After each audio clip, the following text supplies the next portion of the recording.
I didn't believe in doing meal prep at all because I always thought that food has to be made fresh on the same day and eaten on the same day, and the taste will change if you make it a few days in advance. But lately I have been doing meal prep because I go to gym 5 days a week, and whenever I come back from gym I would be so hungry, and whatever I could see in the fridge in front of me I would just take it out and eat it. And that made me think that why not start doing the meal prep so of something that is easy to make and is healthy, and I can literally snack on any time of the day. This is only one of the recipes that I do for meal prep. You can let me know if you guys want any more meal prep recipes. When it comes to protein, eggs are my favorite, but chicken is like right on top of my list.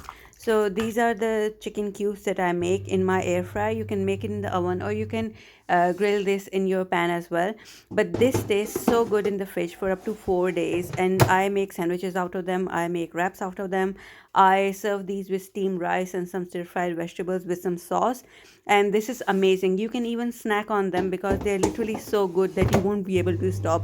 You can try this recipe with fish as well and let me know if you like it.